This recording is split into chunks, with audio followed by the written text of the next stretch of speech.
All big changes start with a swift kick in the ass.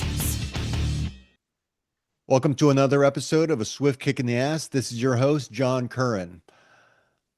Divorce. And if you want to talk about a swift kick in the ass, that is a tough thing to go through. I have never personally gone through a divorce, but I did live with someone in Georgia when I was in graduate school. And back then, if you lived together and had a lease with them, it was considered common law, and we broke up.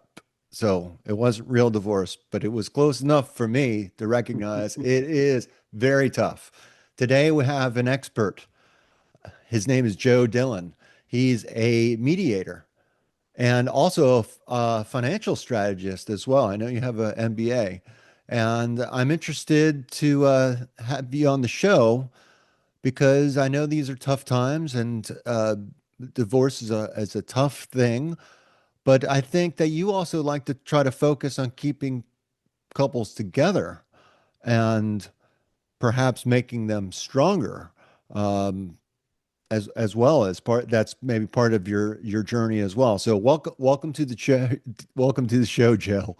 Thanks for having me, John. Yeah, exactly. I've got a really unique background, so I'm sure we'll have some time to explore that today. Okay. Yeah. Why don't you tell us about your background? You have a company called Equitable Mediation, Yep, and I was looking through it. You offer things like divorce coaching. yep, So, yeah, what is divorce coaching? yeah. So we are my wife and I. So my wife is Cheryl. She's a divorce coach. I'm a divorce mediator. We're a two-person team at Equitable Mediation. And when we help people go through the process, I'm more of the, as you mentioned. Oh, you locked up. Yeah, and so it's been interesting where we've had like I've got the tactical background and she's got the emotional background. So she's psychology degree, Hmm. and her background is in coaching. So she is a person who can provide emotional support. So together, when people are going through divorce, we kind of provide a well-rounded process, if you will. And there are some people who talk to her one-on-one, outside of the divorce process, perhaps who are contemplating divorce, uh, getting advice, that kind of stuff. But when Hmm. we work together as a team, it's really to help the client couple move through the process. Okay. And do you only do this in certain states? Because isn't that Yeah, so we practice in Washington, California, Illinois, New York, New Jersey, and Pennsylvania. And there's a reason for that is because we've lived in all of these places. And one of the things that's interesting about divorce is the laws change from state to state. I'm not a lawyer, but they do change from state to state. But there's also issues that are unique to living in a particular state. And when you're trying to work with a client through a process like this, it's good to know that, let's say, for example, somebody lives in Princeton, New Jersey and works on Wall Street and they want to have a 50-50 parenting plan. There's no way that train is getting from New York to Princeton by 5 o'clock when the daycare closes. So those are the things as a mediator that I think are important for you to know when you're working with clients so that you can help them mm, craft more realistic settlements. okay? So yeah, so there's divorce coaching. And so I guess Yep. that's if you're trying to figure out if maybe that's what you want, right? Yeah, contemplating. Cheryl will work with people who are like, I'm not sure I want a divorce. Help me walk through it. Some people who are in the thick of it and they need strategy. And then some people who are divorced and are now trying to say, Who are having go a back to little, work. Do I get remarried? Who knows, right? All those kinds of things. yeah, we're having a little bit of a connection issue because I lost Oh, you on part of that. okay. But you seem to keep coming back in. But just to let you know, because I want to hear exactly what you have to say. Yeah, I hear you perfectly fine. I wonder what's going on. And I mean, Okay. I'm right at my router, so maybe let me just do this. I mean, all my stuff is closed, so that's why I was like, Okay. just make sure everything is closed Yeah, I don't know. here. I'm gonna do the same thing just to make sure. All right, there you go. Okay. Yeah, I Now mean it's just it was kind of zoom. intermittent, but it was clear, but then it just stopped. But it was All kind of right, no funny because problem. at one point you stopped with your mouth wide open. Yeah, so um mediation is really bringing two people together to solve to find a solution to an issue, Hmm. basically with mediation. So you could use mediation and I mean, it could save a lot of money, honestly, because lawyers are very expensive when you're dealing with Right. divorce. Yeah. And it's also can get very complicated. Marriage can get very complicated, especially when there are children involved, Yeah. or assets, or I'm sure you could have a lot of stories about complications and, Yeah. all these nuances that are unique to the situation, I guess. Yeah, and what people, it's interesting, John, like when you think of a divorce, you think of the law, right? You're like, well, what does the law say? What does the law say I'm entitled to? And at the end of the day, what you learn in the divorce process, there's kind of two ways I think about the law. And again, I'm not a lawyer, but I'm a big fan of shows like CSI and Law and Order, those kind of, docu crime drama type Yeah. deals, right? And, when you watch those shows, they witness the crime, catch the bad guy, and prosecute them in under 60 minutes. And you're thinking to yourself, wow, justice is swift, right? A swift kick in Yeah. the ass. There you Right. go. But it's not like that. But that is what people think about the law.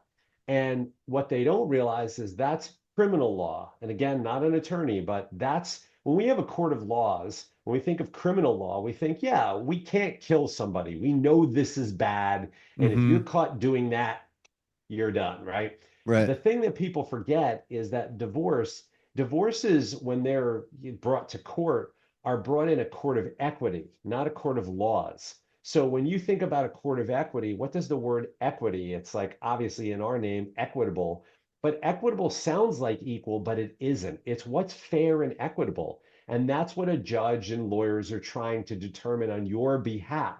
So people sometimes get confused because they think, well, I'm Hmm. going to go into the court, the judge is going to tell me what I'm entitled to, and I'm going to get it, and then I'm going to go home.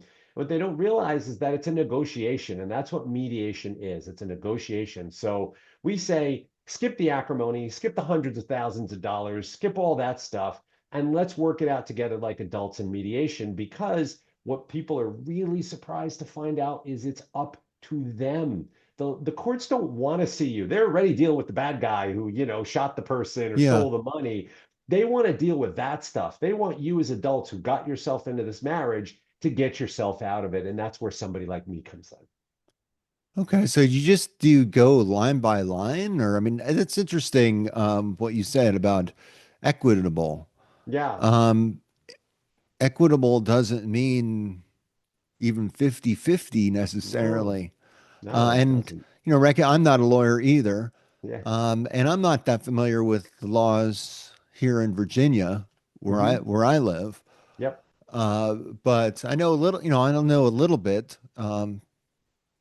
But I think more so maybe have an idea of what divorce means. Hmm. And I don't think it really is quite like I think it is. Yeah, you're right. There is that common misnomer that people find out what I do professionally. And of course, they're like, oh my God, you must have some stories. And yeah, we of course have some stories, but most of those stories revolve around the disconnect between what people see on TV and think that they're entitled to versus how things actually work. And I'll give you an example. I had a woman, a client couple, and I asked them to say, okay, you're getting a divorce. And so now I want you to prepare some budgets for what your life is going to look like after you're divorced, right? So, how much is the housing and the groceries and all these things? So, this woman comes back and she submits her budget. And I'm looking at the numbers and I'm like in my brain, I'm like, look at this. Wow, this is like, I don't know, 15, $20,000 a month. And I'm thinking these people like they didn't spend this money Right. while they were together, right? Like, what is this guy? And I think the husband made like $100,000 a year, right? Yeah. And and you're like, okay, let me see this. So I ask her, and I see in her vacation line, it says $7,500, and I go, oh, I know what happened. She forgot to divide that by 12 because it's a monthly budget, right? So easy, no Hmm. problem. And I look at her, I say, hey, listen, I'm going to clean this up for you. Looks like you made a mistake here. This should probably be 7,500 divided by 12. I'm telling you, John, without missing a beat, she says to me, oh no. She goes, no, no, no. After I'm done with him, I want to travel. So I'm going to travel every month. I'm going to take a vacation. I'm going to go to Paris. I'm going to go to Oh my Rome. gosh. And I'm thinking to myself, I'm like, this is not a wish list. This is not Santa Right. Claus. This is not how this works. But she was convinced that she's getting a divorce and her husband's going to pay her alimony. And part of that alimony, even though he worked as like a manager at a grocery store, was like, he's going to pay for me to go on vacation. And I'm like, had to gently disavow her of this notion and explain to her that that's not how it works. But a lot of people hear these stories, talk to their friends, their girlfriends, their family. Oh yeah, yeah, yeah. You got to get this. And it's like sometimes my job has to be I drop the hammer. I'm the realist. I have to come in and say, have some bad news. So Yeah. I had I've had a bunch of friends go through divorces. And what I find is very interesting is, and I think they've all said it. I mean, once you involve the lawyers, it gets very expensive, yeah, but it doesn't necessarily have to be. And I mean, one of my friends has had multiple divorces, so he knows what he's talking about. he's a repeat offender. Got Well, it. I mean, Yeah. he's got it down pat, and he's Yeah, got good it for down to him. a very smooth process. I actually had one of my friends, and this was a different friend altogether, but he says, and he was multiple as well, and he said, it's okay if I get this one wrong, I'll just divorce her, I'll just marry There you go. another. I think his Yeah. father had maybe six wives. Oh wow. Okay. That beats my record. I think only three is the record for me and the clients I've worked with. So So, six is but impressive. it is really interesting, and it's just a mindset. It's a way of viewing marriage. Now, Hmm. you know, I'm Catholic. I was raised Catholic. I'm not Hmm. a practicing Catholic. I'm not Yeah. like I'm the farthest thing away from practicing Catholic anymore, just by name only. Um, but I still, that being said, was married in a Catholic church. Right. And so, Catholics are like, no, you don't do divorce, Right. but that's not the that the reality is that many Catholics get divorced. Hmm. But it is something that you have to, deal with if you're going through that, if you're Catholic and you're dealing through, I mean, regardless, I guess again, your religion and how you view marriage and so forth all comes into it, and it plays into how you approach a divorce. Right. And not all people are fair and thinking in the best interest of the other person. Like your example, I'm gonna, I'm taking them to the cleaners. I'm going on Yeah. vacation, right? Exactly. Yeah. I'd love to go on vacation every month. I don't know about you. Yeah, I mean, Yeah. I would as well. But I mean, you're right. But I think then maybe that isn't that what sometimes causes the breaks in the marriage. Yeah, there's definitely a disconnect. And, something you had mentioned before, in the intro there is my primary role as a divorce mediator when people come to me and, work with me at Equitable Mediation is to help them end their marriage. But something I've recently been doing is I'm in the process of writing a book. And part of that is, okay, I've seen thousands of these couples. What are the patterns that kind of repeat over and over? Yeah. And so that's what I've been doing, and I call it the power up method, where it's a way of communicating with people because we all jump into the marriage. We all want to have the big party or the band and the cocktail hour or whatever, and we all, Mm-hmm. girls picking out the dresses, guys in the bachelor party, but we don't really understand the brass tacks of it. And a lot of what's out there, when people come to us, this would be no surprise to your listeners or yourself, is a lot of people, when they come to us, they've already been to marriage counseling, they've already been to therapy, they've tried to work this out, but they've been unable. And the reason to me is that, no disrespect to therapists, because I think therapy is a wonderful thing, it's that those tools are not tactical, they're not practical, they're not helping you solve problems. They're helping you have conversations and maybe express feelings. But at the end of the day, you've got to decide whose family are we going to on Thanksgiving? Or we have a Mm, problem with our retirement savings. How do we address this? And so that's what I've been trying to put forth to people and say, look, there is a way, I'm a professional negotiator. That's my job. There is a way to work with your spouse and preserve those relationships that really matter.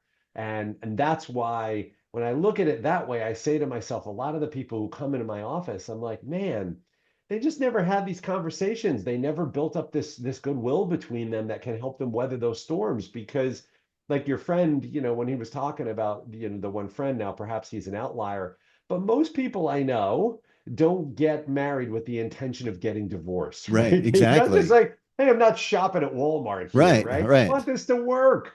How do I make it Exactly. work? And that's what the power up method is all about. So that's what I've been trying to now work on and write this book to say, look, there is a tactical way you can do this. Is it romantic? No. But is it going to keep you together? Yes, so that you can have the romantic times that when you're not, exactly discussing these things that, as married people, we know come up every minute of every day. Everything that we come across with our spouse is a tactical decision that has to be made. And if it doesn't get made or it doesn't get conversed about properly, that's kind of a sharp stick in the eye, and that's what I want to try to help people learn. Yeah, no, oh gosh, and it's a terrible way to put it, but it's so perfect. It is Right. like a stick in the eye. Um, I've been married for 25 years, Okay. and we have three kids, and kids are basically grown up, except for Mm-hmm. our son who's 15, um, and he's still in high school. Yeah. So, but basically, 25 years of marriage is a long, long time to be Mm-hmm. with Yep. someone. And putting through kids through college Yeah. and jobs, the economy, just holding down a job, trying to Mm-hmm. provide for the family these days. Yep. I mean, I look back at my childhood and my parents were, small business owners. And what's interesting is during the 70s, they would barter with people. Like my dad, like they had a printing business. So they Okay. would barter printing for steaks from the Okay. butcher. So Sure. we had like huge, my dad would have huge steak parties and stuff like that. And these things are like 3 inches thick. That I mean, sounds like a they were fun like party, huge. man. But I was thinking about that and I was like, I didn't give my kids didn't see the neighbors all kind of gathering together for these big barbecues and stuff like Yeah. that. I mean, they had barbecues and such, but it was just a kind of a different different thing Yeah. than it is. But anyhow, and I don't even know where I was going with where I was trying to take it. I guess it's about dinner time. I'm thinking about steaks now. But but but I guess what I'm saying is that, it wasn't that things weren't tough back in the 70s. I guess too, gas embargo and Yeah. there are challenges no matter what time, day and age it is. Um, but the divorce rate is, I don't know what it is up now. I know it's up over 50%.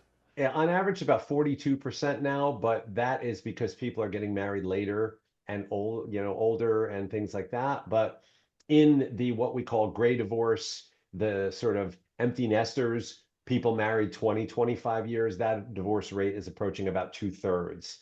And those are the folks who we're seeing, like you were saying, I've been married 21 years, and it's you get to this point in life where you do your job, you put your kids through college, you get them out of the house, and then you look at each other and you say, well, gee, if we're all living longer now, I don't know if I want to be hanging out with you for the next 40 or 50 years. Like I'm 57, and I hope that I live to 157. I don't know if I will, but I know my grandparents lived to 96. My uncle's 99, so Yeah. I'm guessing that I'm going to live probably to 100. And if I'm not happy in my relationship, that's another 43 years that I'm going to be That's a long miserable. time. That's a long time to be miserable, right? So people are like, you know what? Life is short. Plus, you brought it up too. I'm a mediator, so I'm a neutral third party. Heck, even politically, I'm a registered independent. I am like as apolitical person you will Yes. find. I'll vote for whoever is just, singing my song. I don't care what party you're in. And so when I think about that, and I think about the general climate out there, it's a tough time to be alive, right? With economics, with political, with tensions around the world. And you're Absolutely. saying to yourself, like, man, if this is it, damn, I bet I'm gonna make myself happy and just do what I want. And that's what I think we're seeing a lot of that. Our clients are definitely skewing older now. When we first started practicing, maybe people in their low 30s to low to mid 40s, right? They were married 10 years or maybe 2 or 3 years. It was like, oh, now a lot of the clients were getting 20, 25, 30, 32. I have a client couple, they're in their late 70s, and you're like, at that point, like, what are you doing? Like, Yeah. but they said to me, like, you know what? We're still got many years ahead of us, and I'm moving on. It's interesting. So, bring up a Catholic again. Yeah. Friends of our family, um, they were married. They lived in separate houses. They Yeah. lived Yeah. separate lives. Hmm. They had girlfriends and boyfriends or whatever, like, Yeah. but they were still married. Yeah. Um, they were that much against divorce. Yeah. Um, and I think too, it's just, I see. I mean, I hear the clock ticking too. I'm Yeah. 59 Yep. and 25 years of marriage. So I understand. I hear that. Yep. It's tough. And the thing is that there's no matter the decision or that choice to be with someone or not, life Hmm. is tough. Yeah. And that has to factor into your decision. But at the end of the day, it's a personal decision and it's your life to live. Yeah, and what are we going to do, right? Are we committed to working through this? Because as I think through it, it's really a crapshoot, right? It's really the luck of the draw if you find a partner that you can make it work and go the distance, it seems. But then I'd caution us on that because some couples, they appear to be lucky, and yeah, maybe there's some kismet and some karma or whatever it is, but they are also the folks who are willing to work at it and do the hard work. Hmm. And or, I always joke, I'm a divorce mediator, my wife is a divorce coach, and you'd think we fight like elegant diplomats. Oh God, no. We're just like everybody else now. You We know your fight very, tricks. yeah, we know that we can't really pull one over on the other one. And there's not a lot of pleading in There's a our beauty house. in that. Yeah, and there's a lot of very, we fight very nicely, and we know how this is going to shake out, and so we try to cut through all the nonsense and Hmm. get to the resolution part. Because really, whether like my parents growing up, I grew up in a Catholic house like yourself. My dad was Irish as the day is long. My Right mom was here. Italian, right? And I mean, Are we these are, related? dude. Yeah, exactly. Right. I know. And it's like, we know those particular nationalities are pretty hot. And those arguments would be epic and loud and last for days and weeks and months. And as a kid, you're like, what is all this about? Right? We're going to come to a solution eventually. You two are going to be making up here. So why can't we just get to it faster? That's our philosophy in our house is like, you know what? I might need some time to cool down from you, but let's get to the solution rather than just stewing in this particular, brand of marital discord. And that's how we look at it and go, okay, let's take a step back. What happened? What did we do? What steps did we miss? Let's clear the air. Great. Apologize, move on. And that's part of it too, John. As you know, when you're in a relationship, if you value it and you follow this process and you respect that other person, hopefully there's not going to be something that you do that is so disrespectful, that's so outside the norm that that individual can't look at you and go, "Yeah, I get it. You're having a crap day. We'll call it a draw and we'll just move on." Right. So that's Yeah. really what we think of in Cheryl and I in the way we interface. I was watching some of YouTube video. I can't remember exactly which one it was, but it was someone talking about sports and Hmm. about how all the great sportsmen like don't think beyond the next shot. Like Right. so they practice on their and but once that shot is over, they let it go. Yep. And they move to the next challenge and the next problem. Yep. Um, so they don't dwell on the win. They might celebrate it, but it's like, okay, I got it. What's next? And I think Yep. marriage is a lot like that. I mean, issues you're gonna have good days and bad days, Of and course. you know, a lot of the time it is the people who make it stay. Yeah, and I'll share a personal story, and this is something that I'm writing about in my book. Is my wife and I, we honeymooned in Hawaii, and so we wanted to go back for an anniversary. On our 12th anniversary, we went to Maui. That was one of the places we had been when we got married. And we ran across a woman, sitting at a desk in the hotel lobby, and she was a photographer. She was selling like, those portraits on the beach. And we were Yeah, like, oh man, like it seems like such a tourist trap, but she was really nice. And we were talking to her, and we were living in Chicago at the time, and she was from the Midwest. And so we just got chatting. We're like, you know what? Let's just do it. Let's hire this photographer. We'll get these great photos, and it'll be awesome. And so they told us, we were going to do it at sunset. So they told us what beach to meet on at what time. And I'm telling you, John, we got stuck in traffic, couldn't find parking. It was like 5:30 at night. So we were hangry. We were yeah. like Oh snipping at gosh, each other. And I'm terrible like, oh, pictures. yeah. And we're like, yeah, we're sweating our face off because it's Hawaii, right? It's like Right. 88 and humid. And we're like, oh my God, what are we doing? And we're so mad at each other. And I Yeah. just look at Cheryl and I said to her, and I guess this is when I invented this phrase. I said to her, I said, let's take a hard right turn. She looks at me like, what are you talking about? I said, you know what? We're here. It's our anniversary. You look great. I look great. We're in some cool Hawaiian garb. We got this awesome sunset. This Yeah. photographer is going to be taking pictures of us. Screw it. Like, let's hit the hard right turn and let's do this. And she was like, okay.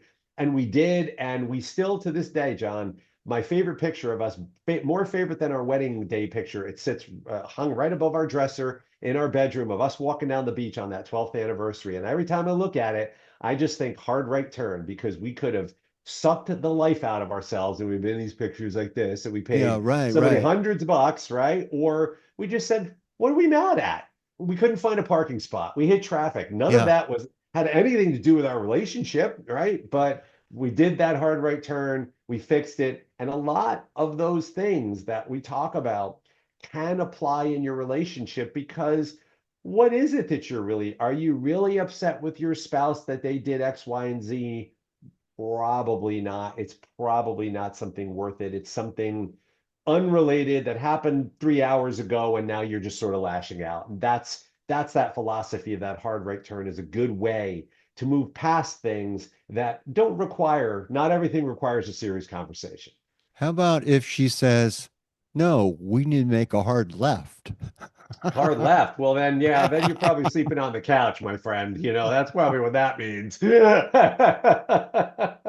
It seemed it seemed appropriate, to say, your spouse wants something different than you, because I think sometimes I like what I'm finding is the distance that I've created in my own relationship, be Mhm. quite honest with you.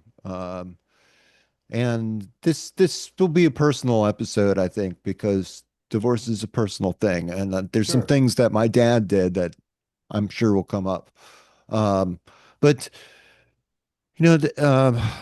distance and like when my wife was very pregnant with our second child, Mhm. summertime, Oh. heated. I'm complaining about the electric bill because she's got it down. Like I've got icicles coming off of my, Yeah, right. you know, Thermostat can't go any lower, I right? can't go Yeah. any lower. I can't work any harder. I'm freezing inside. But there's no comforting her. I, and I just, I'm like, I got to do yard work. Yeah. I got to get out. Hmm. I got to get away from her. And I think right there was the key is Hmm. that my answer was distance. It created Right. distance between us, and that's just one example. I'm sure I can mention others, and true is same for her. Yeah. In any relationship, and you need private space and personal space Hmm. and all of that. But I think that it's something you need to be aware of and be careful of because couples should want to be together and spend time together. And like you said, and that was a really beautiful story about your memory in Hawaii and it's making hard right because Yeah. you're like, you know what, life is tough. This is not the perfect circumstance, but you know what? It's perfect for us and we're going to make it work. I mean, and Hmm. we're going to just enjoy it. Yeah. Enjoy this Eh, moment because look at this. Look at what's around. I think too, like sometimes we get our blinders on, like with the way yeah. we expect things to be, and it cuts out the whole rest, cuts out this whole line of perspective that is really beautiful. It's really beautiful, honestly. Your story is a beautiful story. I'm glad you're Yeah. writing about that. Yeah, thanks. And I wanted to share something, with you personally, and also, of course, you're there's people listening to us, so Right. they'll hopefully get some value out of this. So in negotiation, and this is what I mean about tactical negotiation strategies in a marriage, is that you gave me a perfect example of what we call positional bargaining. It's a zero sum game. You're hot, I'm cold. Somebody has to win, somebody has to lose. And that's a common mentality because that's a scarcity mindset. That's how, look, I don't care what your beliefs are, if you are Adam and Eve or you are caveman, however you think evolution worked. But at the end of the day, we as a species are built on scarcity, right? If you take from me, I have less. And that you see it all the time. You see Mm-hmm. it in the world. You see it with these zillionaire guys with their, AI and all this stuff. And you're like, dude, your company's going to be $2 trillion or what, and then there's people sleeping on the street. Like, give me a break. This is bizarre. Yeah. But the idea is when you switch your mindset from positional to interest based, now, what you're saying to yourself, I'm going to use your wife and you as the example, is you're cold, you're hot. No, we both have an interest in being comfortable. Now, that mindset put both of us in a space that says, well, I don't want you to be uncomfortable. So, what can we do where both of us are comfortable? Honey, you stay in here with the air. I'm going to go in the other room and open the window and close the door so I get some heat coming in there. Yeah. And then, I'll grab a sweater when it's time for dinner, or I'll grab a Right. Right. parka, Yeah. Right. and I'll come in. And then when you do that, what I call it is you're making deposits into your marriage bank. This is goodwill.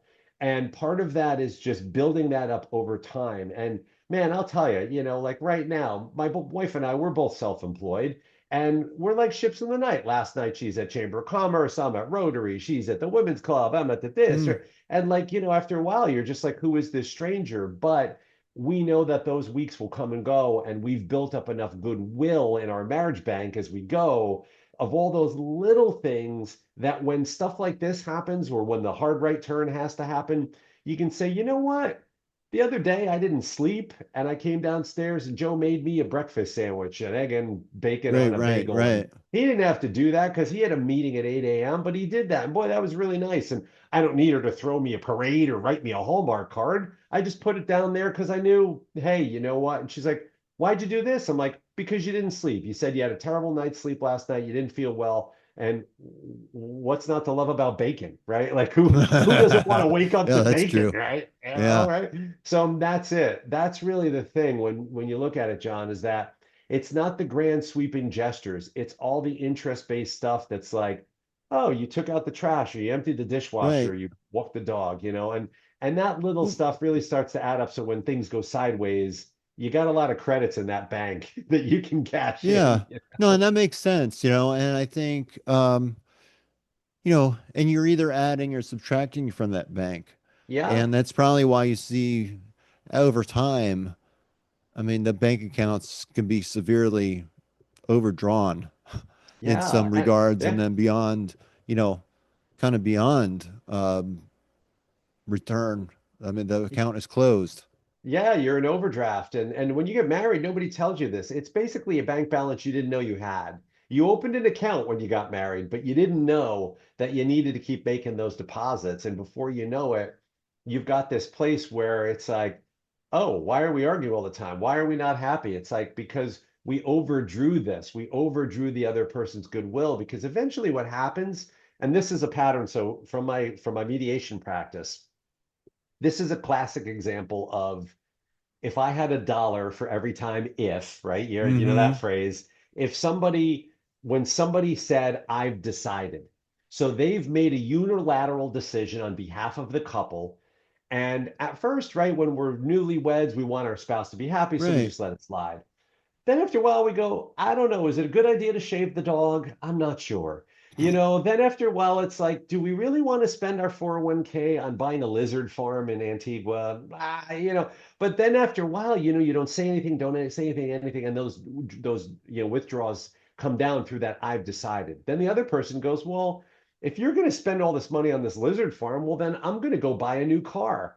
And then suddenly they're not partners anymore. They're Right. just deciding things and they turn around 10, 20, 30 years later and they're like, who are you? What have you done with our money? Why didn't you talk to me about that? How dare you do X, Y, and Z? And that's really what boils down to it. It's not because they don't love each other or they didn't know how to love each other. I mean, yeah, sometimes there are certainly extreme cases, domestic violence, financial Right. infidelity.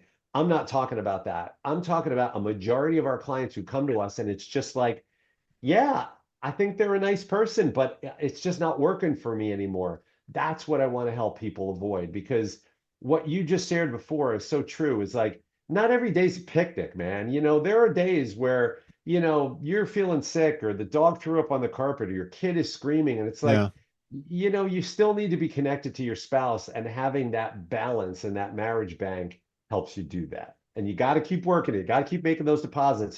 That's how I look at it. I have an MBA in finance, Yeah. so Yeah. I know. that's how I look at it. No, it makes sense, and true partnership. Um, I don't know. Gosh, I've got so many things to go thinking about as you're talking about it. Um, with this bank account and Hmm. living day in and day out with someone, um, I'm sure a lot of couples will come to you and they say they're roommates. They Yeah. feel like roommates, and also I'm building on what you just said too about, hey, like, what, I think they're a really nice person, Hmm. but you know, we don't have the same interests anymore. Or, Yeah. um, it's like you don't like maybe you don't want to be maybe you just don't enjoy being around them anymore. Yeah, you've lost that connection, and that's in negotiation, right? We have a so to poke fun at myself, I'm an only child, and my worldview is, of course, I should get everything I want. Centered, right? Me. I just Yeah, just of centered course. around me, of course. Why? This is my world. Welcome to it. And what happens as you get older, you realize that well, the world is not set up that way. The world is actually stacked against you to not give you what you want. And the first person, what winds up happening is the first person we start taking it from is the soft target. It's our spouse. That's the individual who's right there that I can say, yeah, you know what, I'm not doing that because I'm going to do this for me. That is where it starts. And what you realize as a negotiator is in a relationship is if you're going to get, you also have to give. That's how interest-based Hmm. negotiation works. So I'll give you an example. My wife, I'm a museum guy. I love museums. I'm the guy. So there's a little part of me that says if somebody took time to write this explanation on this little card next to this painting, someone took time to do that, Yeah. I should read every single card down, every last one of them. And my wife is like, oh my God. Yeah. So she says, look, I know you like museums. I will go with you, but my limit is 2 hours. I want to support you in your museum endeavor. However, I can only stay there 2 hours. If you want to stay longer, awesome. I'll meet Right. you at the cafe. But if we can wrap it up in 2 hours, that's great. And I say, that's great. So in exchange for that, why don't you pick the restaurant that we have dinner at tonight if we're on vacation, say in a museum? And so that's it. It's like I Hmm. understand that going to a museum isn't her first choice. She's like a good sport about it, and I want to give her the opportunity to try that new Brazilian steakhouse or sushi Right. restaurant or Right. whatever it is she wants to go to. Even though maybe I don't like sushi, I'm going to the sushi restaurant because she came to the museum. And when you start doing that stuff, like you said, we're not all cut from the same cloth. We're far different people than our even than our spouses, and that's a good thing as long as we both acknowledge there is a way for both of us to get what we want. And I don't need to convince my wife to be like a museum lover and go, "Yeah, let's schedule a trip where all we do is go to museums." I just know that one day I'll be in a museum, then she's more of an outdoor person, so one day might be in a park or at the lake Right. of a place, right? So that's Right. what you It's got to give keep and in take. mind. Yeah, you got to keep that in mind. And these are fundamental things that unfortunately people forget because they assume that, you put the ring on and that, well, contractually, you're my spouse, you must be with me. And Right. Right. new, newsflash, guess what? Sometimes people walk, sometimes they leave, they get divorced, right? It's Right. like, Right. so you got to work hard to keep them there. And part of it is mea culpa. It's like, look, I'm a human, you're a human, your spouses are humans. Nobody's perfect, but I'm trying over here. What can I do to make things better? That's really all you're trying to do. And that's what a negotiator is trying to do. What can I give you to get you to agree with me? What can I give you to get you to give me what I want? That's what I'm always, as a negotiator, if I'm buying a car, if I want the guacamole and I don't want to pay Mm-hmm. for it at the Mexican place because that's ridiculous, it's this big for $5. What can I offer this person? Like a server, and I'll say that. I say, hey, listen, you throw in that guacamole, I promise it'll show up in your tip, right? Yeah. Because I just have this thing about paying for But guacamole they forever. come out and they do it right there in front of you, Yeah, and and they so throw the they, thing up in the air. No, I'm yeah, just kidding. right, exactly, right. But if I get the guacamole, I go, there's their five Yeah. dollars No. showing up in Yeah. that server's tip, right? We've had a And lot that's of fine. food mentioning Yeah. mentioned on Well, this. look at the time, man. That's so funny. That's so funny. No, that's great. No, you bring up a good point. It is really negotiation and recognizing the give and take, and Hmm. that, if you give, you might be taking from the other person. Right. And there has to be some reciprocation, or some way to make that up to help, because otherwise you get all out of balance, Yeah. and then it doesn't seem equitable. Yep. Like you said, it seems like, I don't know. Yeah. Marriage should be just like friendship is a two-way street, Right. and it involves both partners being willing to. Yeah. It's a really, honestly, I mean, I've gone through therapy, and I see the value in that, Yeah. but I also Absolutely. recognize these are skills that we have to learn. Yeah. And I think as a mediator, I think you coach and help people learn those skills, and they walk away from your mediation table. They're better understanding their spouse and probably themselves as well. Yeah, as they go, even if they when they go through the divorce process in the mediation role, they can at least, like I say to folks, if you've got kids, just because you're not going to be husband and wife anymore doesn't mean you're no longer mom and dad. And That's right. newsflash, anybody with kids, and especially now, you and I grew up in an age, probably your household was similar to mine, where my parents were like, you can play one sport because we didn't have all that stuff, right? Growing up, we didn't have karate and gymnastics, and like Right. I played little league, right? And then I had Cub Scouts, and that was about it, right? And then there I was some was the piano left left. bench. Yeah, exactly. There you go. And you know, piano lessons thrown in because my mom wanted me to do that. Great. Okay. But not all that happened at the same time. It was one thing per season. Right. And as we went through life, it was a little more simple and we kind of, you know, were able to do that. Now with parents, what's going to happen is because they're so involved in all these activities and both my mom stayed home. She worked inside the home with me. She wasn't working out in the workforce when she was raising me. So there was a primary caregiver. Now these parents, they're going to see each other more probably than they did when they were married because who you picking up Johnny from karate? Okay, well, I got to get, you know, Olivia from dance. Oh my God. Okay, I'll Yeah. meet you over at the pizza place, right? They're still tethered together. And so we try to teach them some skills. And that's what this book is hopefully intending to do, to teach them those also those skills about how to have those conversations and negotiate those things before they wind up in my office. You know, as I joke, you know, it's the powerupmethod.com. And as you go on that website, it's like, this is my best attempt at putting myself out of business. Right? So that's like, you know, I'm not you know, I'm a professional, sure, but I learned this stuff too, right? I wasn't born innate with these skills. I Right. learned them. They're transferable. Yeah, no, no, that's absolutely true. And we have to keep learning. And, I think too, what the big swift kick in the ass for me is a lot of the time is what I recognize in hindsight. Hmm. And it's like sometimes we stick to our haunches, but we're really not understanding what's going on. And Yeah. that's when I feel like an ass. Yeah. Um, to realize, you know what? I'm misinterpreting how my spouse is approaching me with something and trying to communicate and coming to me for help. And Yeah. I'm pushing her away because I take it as aggressive or, I take it some other way in a negative way. Right. Um, things like that. Can I You offer you two sure pieces of advice, two go pieces of ahead, wisdom? please. So and this is universal. And by the way, what I'm about to share with you is really hard. Like this is like 5.0, but you'll practice it. And at first it'll be really awkward and you'll look at yourself, you'll go, I cannot believe I listened to this Joe Dillon guy, but whatever.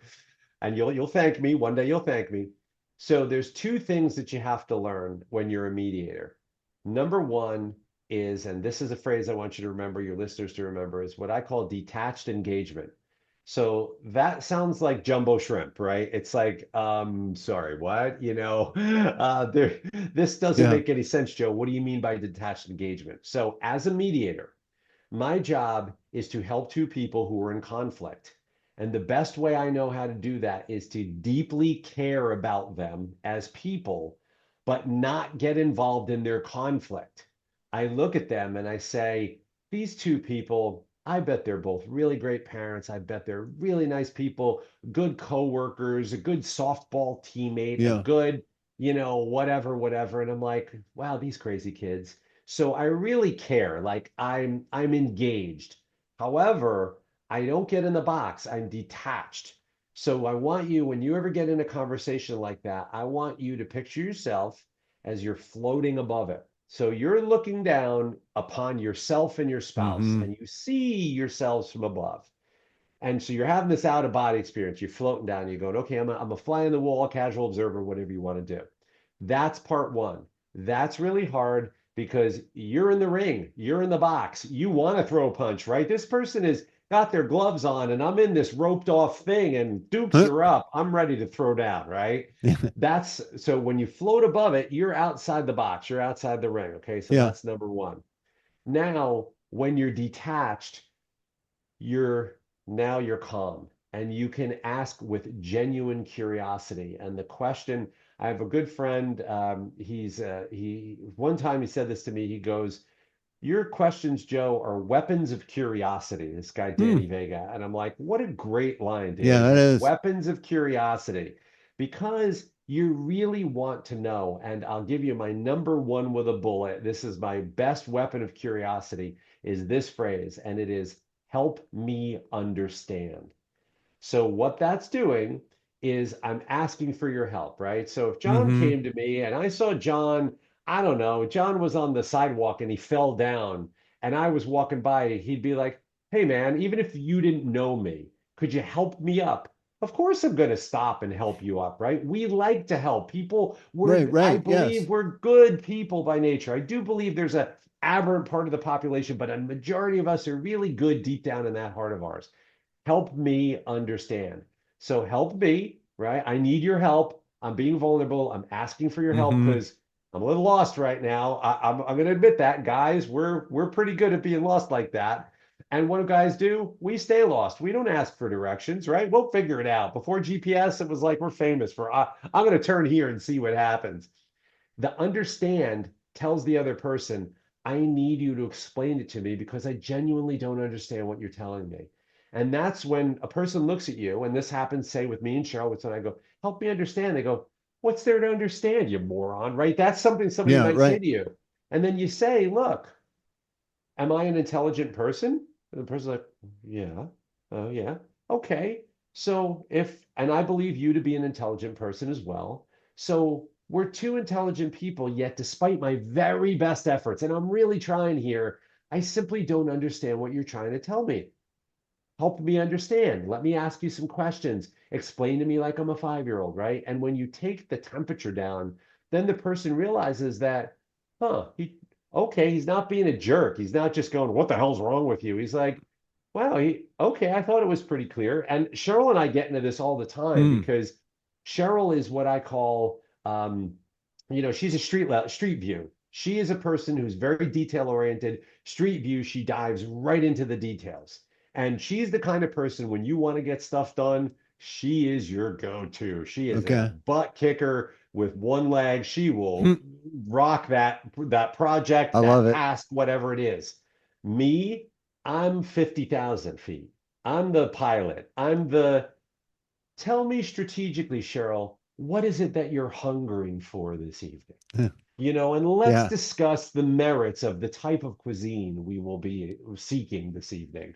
And she's like, just tell me what you want to eat, right? Yeah. And so we like, and that's a silly example, but those are the kinds of conflicts we have because I'm up here, she's here, and like we're not meeting. So I go, okay, listen, I want to understand you, but to get to your level, because I'm not a street guy, you got to meet me up here in the clouds. Help me understand first, what is it we're talking about? Dinner. Great. What are our choices? Chinese or Italian? Great. What are you in the mood for? Yeah. Chinese. Great. If we go Chinese, what is it you want? I want egg foo young. Great. You see what happens, John? Like you're moving, you're helping the other person understand. And Right. that's what you're asking them to do for you. You want them to speak to you in your language. And by doing that and really working on, look, I'm really trying here, right? It's not that I'm being funny or silly or flip. And then at first, I promise you, the other person's going to go, this is ridiculous. Like, get away from me. They're going to push you away. But if you keep behaving that way, if you say, help me understand, no, I'm really trying to understand, eventually they're going to break down and eventually they're going to realize the eye rolling is going to stop and they're going to go, then it's going to move from eye rolling to mad because they're going to be like, okay, I'm just asking you what you want for dinner. I'll take mad, right? Because mad Right, is right. engaged. I can't deal with you and walking away. You're engaged. Okay, I got you. All right. And then it'll move to, man, that Joe, geez, God, I don't know why he has a hard time picking something for dinner, right? But Yeah. then you become the lovable, the court jester, and I'll take that any day because now we're engaged and we're laughing at the kind of the foible of it, right? It is silly because guess what? The premise of all relationships is silly that two people could live together for the rest of their lives, right? The premise of life is silly. I don't know what we're doing here. This seems like some big cosmic joke, right? Why do some people live to 110 and why do little children pass away? Like I Yeah. don't have that answer, right? And Right. and so I just kind of look at everything as an opportunity to try to connect. And if you can continue to do that with the other person, you have to keep pulling, you're gonna have to keep pulling them into your conversation. And like I said, they're gonna go from Yes. eye So rolling to mad to engaged. Yeah. so let me ask you this, because I Yeah. know antidepressants and um mental health is a big Hmm. issue these Yeah. days. And I Sure. see this also, I mean, I'm not saying this is my own personal example, although it applies. Hmm. Um, I know that other people like this, whereas um, one person is on an antidepressant or Hmm. has neurological issues or mental health issues, Sure. other doesn't, Hmm. never had. Right. So, so it's difficult. I mean, do you see that a lot in your practice to Yeah. whereas, and is there some key to helping bridge that gap? Yeah, I do Um, see that. Yeah. because it's like I have a friend of mine who was like he's like, man, he's like, after I got my divorce, he's like, the first thing I asked when I dated a girl was like, do you take antidepressants? Yeah. Yes. Okay. Good night. You know, Yeah. Yeah. I'm out of here. Yeah, they've Um, had an experience, of course. yeah. So, I'm just interested to hear because I think that a lot of listeners will appreciate, I think appreciate the question and maybe any words of wisdom you might have that might help. Yeah, and the words of wisdom I would give you is the, the old adage about you can't save a drowning person. And if you've ever, so I was a lifeguard in, high school in the local pool, so it wasn't really like, a lot of deep sea or anything. But if a kid was like in trouble, what happened? They started flailing. And then they're smacking you in the face now, and Hmm. you're like, stop flailing, because now you get a bloody nose and now you're going under, right? So the drowning person is going to drown you. And all you can do is continue. That's why you'll see, like they always say, throw the life raft. Don't jump in the pool. Don't be the hero. Throw the life raft first, throw the ring, let them grab onto it, and then your job is to pull them in. So for you and your listeners, that's really the thing is you've got to figure out what is the raft, what is the ring, what is the thing you can throw to them. And it can be anything from, do you want me to go to your therapist with you? Do you want to talk? If you ever need to talk, I'm here listening. Hmm. How can I help you? But I have seen client couples, and there's a couple I had recently, heartbreaker, right? They were just so nice, like so nice. The kind of people you just would like to go have dinner with and just hang Yeah. out with, right? And when you saw like it was hard for the one spouse to just show up for the sessions, and when they did, they were like, leaning in the chair and kind of like lethargic, and and the other person was just like so, like, hey, da da da, and they just knew that it got to the point where I can no longer help this person, and I am being taken down with them. Hmm. And that doesn't do anyone any good. And these people actually had children, so there were two kids involved. And so now, the one spouse is trying to say, well, I'm a little worried because what happens if the kids are over there and the other spouse is on their antidepressants and they sleep a lot, and these were little kids, like Yeah. little like pre-K type age, and you're like, oh boy, this is trouble, right? This is trouble. So you have to acknowledge that. You have to say to yourself that you're not going to always be able to save everybody.